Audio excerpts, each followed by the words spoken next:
पहली बड़ी खबर। उत्तर प्रदेश में शहरी गरीब और मध्यम वर्ग के लोगों को सस्ते घर उपलब्ध कराने के लिए सरकार ने एक नई योजना को मंजूरी दी है।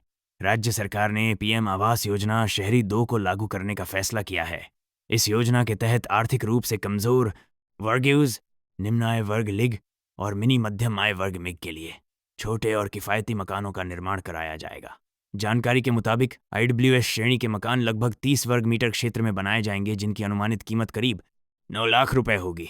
इन मकानों का आवंटन पूरी तरह पारदर्शी लॉटरी प्रणाली के माध्यम से किया जाएगा, ताकि पात्र लोगों को आसानी से लाभ मिल सके।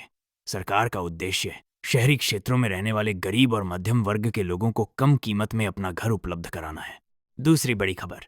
बुंदेलखंड क्षेत्र में डेयरी उद्योग को मजबूत करने के लिए राज्य सरकार ने बड़ा कदम उठाया है।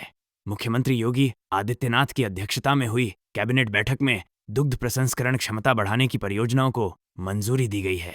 इसके तहत बांदा जिले में 20 लीटर प्रतिदिन क्षमता वाला नया डेयरी प्लांट स्थापित किया जाएगा। इसके अलावा झांसी में पहले से मौजूद 10 लीटर प्रतिदिन क्षमता वाले प्लांट का विस्तार कर उसकी क्षमता को कई गुना बढ़ाने की योजना है। इस परियोजना से बुंदेलखंड क्षेत्र के हजारों पशुपालकों और किसानों को सीधा लाभ मिलेगा तथा दूध उत्पादन और विपणन के नए अवसर भी पैदा होंगे। तीसरी बड़ी खबर। अयोध्या में खेल सुविधाओं को बढ़ावा देने के लिए एक आधुनिक स्पोर्ट्स कॉम्प्लेक्स बनाया जाएगा। मुख्यमंत्री योगी आदित्यनाथ की अध्यक्षता में हुई कैबिनेट बैठक में इसके लिए भूमि हस्तांतरण को मंजूरी दे दी गई है। पहले चरण के लिए लगभग 425 करोड़ रुपए की राशि स्वीकृत की गई है। यह कॉम्प्लेक्स मुख्यमंत्री वैश्विक नगरोदय योजना के तहत विकसित किया जाएगा। प्रस्ताव के अनुसार चक नंबर 4 मोहल्ला वशिष्ठ कुंड क्षेत्र की करीब 2500 वर्ग मीटर नजूल भूमि अयोध्या नगर निगम को हस्तांतरित की जाएगी। इस कॉम्प्लेक्स के बनने से अयोध्या में राष्ट्रीय अंतर्राष्ट्रीय स्तर की खेल प्रतियोगिताएं आयोजित करने का रास्ता भी खुलेगा। चौथी बड़ी खबर। उत्तर प्रदेश से गेहूं और गेहूं उत्पादों के निर्यात पर अंतर्राष्ट्रीय परिस्थितियों का असर पड़ता दिखाई दे रहा है। करीब 3 साल बाद गेहूं निर्यात शुरू होने की उम्मीद थी, लेकिन पश्चिम एशिया में बढ़ते तनाव और युद्ध जैसी स्थिति के कारण निर्यात फिर अनिश्चित हो गया है। समुद्री मार्गों पर खतरे और बीमा लागत में भारी बढ़ोतरी के चलते कई निर्यात सौदे फिलहाल टाल दिए गए हैं। खाड़ी देशों में जहाज़ों की आवाजाही भी प्रभावित हो रही है, जिससे निर्यातकों को काफ़ी परेशानी का सामना करना पड़ रहा है। छठी बड़ी खबर। अलीगढ़ के मंगलायतन विश्वविद्यालय में 12 मार्च को 12वां दीक्षांत समारोह आयोजित किया जाएगा। इस कार्यक्रम में उत्तर प्रदेश विधानसभा के अध्यक्ष सतीश महाना और प्रदेश के जलशक्ति मंत्री स्वतंत्र देव सिंह विशेष अतिथि के रूप में शामिल होंगे। विश्वविद्यालय के कुलाधिपति डॉ. अच्युतानंद मिश्रा समारोह की अध्यक्षता करेंगे। इस अवसर पर विभिन्न संकायों के छात्रों को डिग्री प्रदान की जाएगी और उत्कृष्ट प्रदर्शन करने वाले विद्यार्थियों को स्वर्ण पदक तथा अन्य सम्मान भी दिए जाएंगे। 7वीं बड़ी खबर। उत्तर प्रदेश सरकार ने ग्रामीण परिवहन व्यवस्था को मजबूत बनाने के लिए मुख्यमंत्री ग्राम परिवहन योजना 2026 को मंजूरी दे दी है। इस योजना के तहत राज्य के हजारों गांवों को बस सेवा से जोड़ा जाएगा। परिवहन मंत्री दयाशंकर सिंह के अनुसार अभी तक लगभग 12 से अधिक गांव वैसे हैं जहां बस सेवा नहीं पहुंचती थी। नई नीति लागू होने के बाद प्रदेश की करीब 59 से अधिक ग्राम सभाओं तक बस सेवा सुनिश्चित की जाएगी। इससे ग्रामीण क्षेत्रों के लोगों को शहरों तक आने जाने में बड़ी सुविधा मिलेगी। 8वीं बड़ी खबर। अमरोहा जिले में ग्राम रोजगार सेवकों ने बकाया वेतन और EPF भुगतान की मांग को लेकर प्रदर्शन किया। विकास भवन परिसर में आयोजित इस धरना प्रदर्शन में बड़ी संख्या में रोजगार सेवक शामिल हुए। उनका कहना है कि पिछले 6 से 8 महीनों से उन्हें मानदेय नहीं मिला है।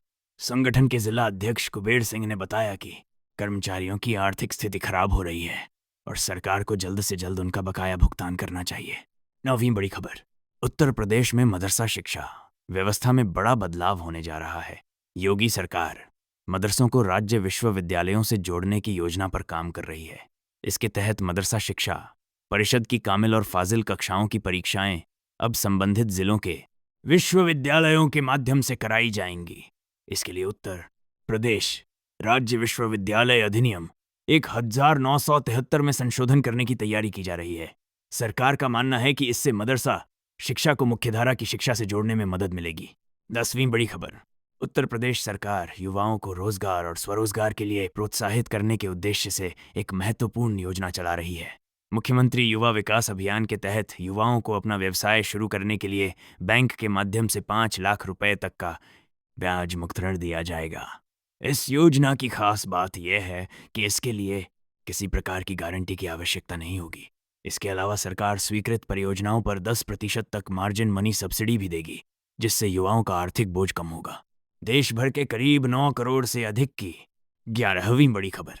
प्रधानमंत्री किसान सम्मान निधि योजना की 22वीं किस्त जल्द ही जारी होने जा रही है। जानकारी के अनुसार 13 मार्च को प्रधानमंत्री नरेंद्र मोदी देश के करोड़ों किसानों के खातों में यह राशि ट्रांसफर करेंगे। इस दौरान देश भर के करीब 9 करोड़ से अधिक किसानों को शरदो हजार की राशि सीधे उनके बैंक खातों में भेजी जाएगी। लेकिन उत्तर प्रदेश के करीब 23.11 लाख किसानों को इस बार यह किस्त नहीं मिल पाएगी। इसका मुख्य कारण यह बताया जा रहा है कि इन किसानों ने अभी तक अपना फार्मर आईडी या किसान पंजीकरण पूरा नहीं कराया है। सरकार ने पहले ही स्पष्ट कर दिया है कि बिना किसान रजिस्ट्रेशन और ज़रूरी सत्यापन के किसी भी किसान को योजना का लाभ नहीं दिया जाएगा।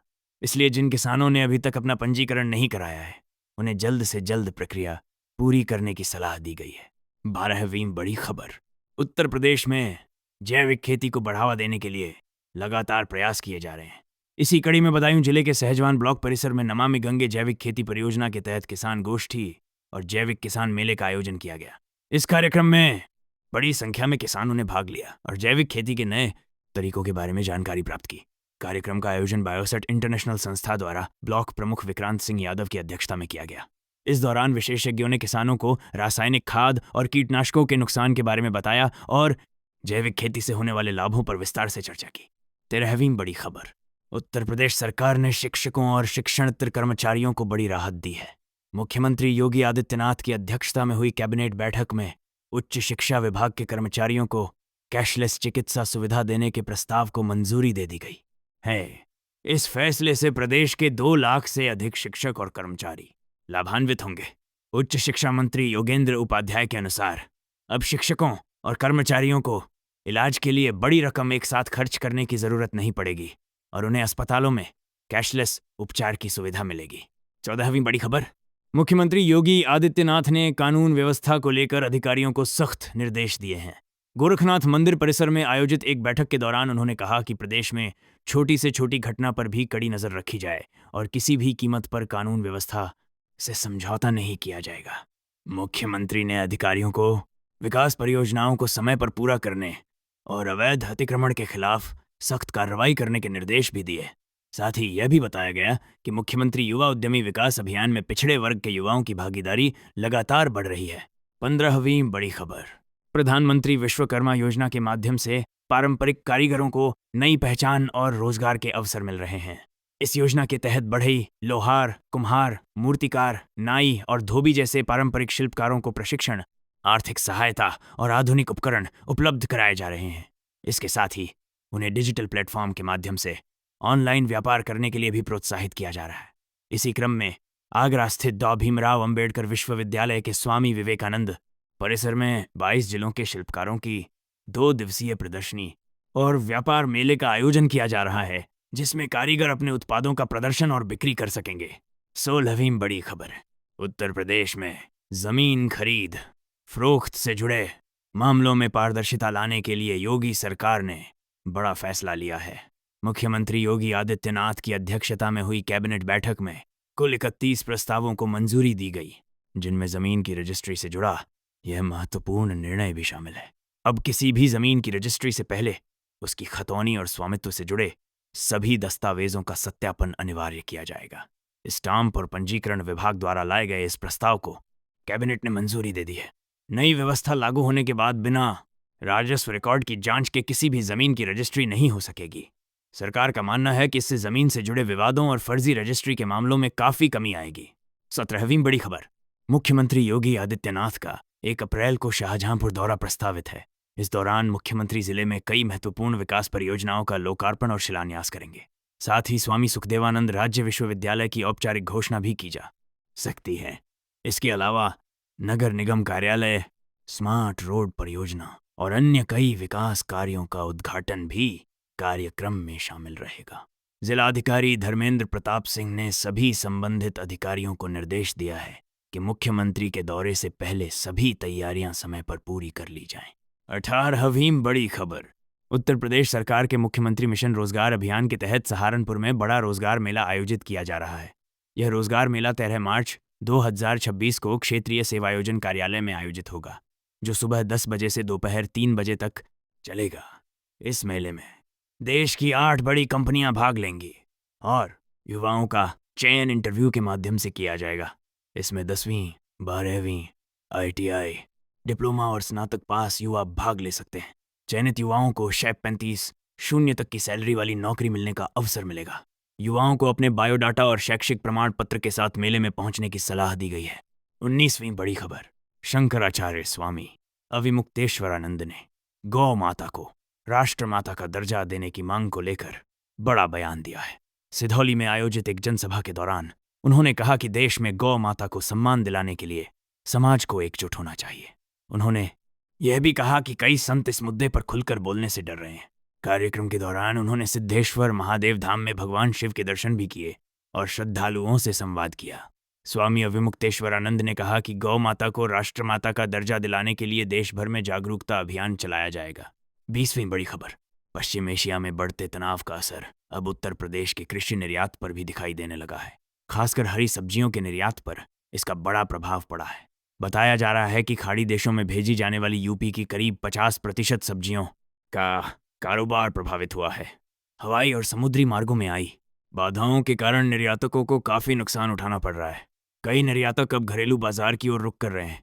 लखनऊ के निर्यातक अकरम बेग के अनुसार लौकी, भिंडी, हरी मिर्च और हरी मटर जैसी सब्जियां आमतौर पर फ्लाइट के जरिए खाड़ी देशों में भेजी जाती थीं, लेकिन मौजूदा परिस्थितियों के कारण यह प्रक्रिया प्रभावित हो गई है। 21वीं बड़ी खबर। वाराणसी में पारंपरिक कला और स्थानीय उत्पादों को बढ़ावा देने के लिए बनारस GIRI 5 कार्यक्रम का आयोजन किया जा रहा है। यह 2 दिवसीय कार्यक्रम 14 और 15 मार्च को आयोजित होगा। इस आयोजन में काशी की प्रसिद्ध गुलाबी मीनाकारी कला, बनारसी साड़ियाँ, हस्तशिल्प उत्पाद, लकड़ी और धातु की कलाकृतियां सहित कई GI टैग वाले उत्पादों की प्रदर्शनी और बिक्री की जाएगी। इस कार्यक्रम का उद्देश्य काशी की पारंपरिक कला और शिल्प को राष्ट्रीय और अंतर्राष्ट्रीय स्तर पर पहचान दिलाना है। साथ ही स्थानीय कारीगरों और व्यापारियों को अपने उत्पादों के लिए नया बाजार भी मिलेगा। 22वीं बड़ी खबर। वाराणसी से दिल्ली की यात्रा करने वाले यात्रियों के लिए एक अच्छी खबर सामने आई है।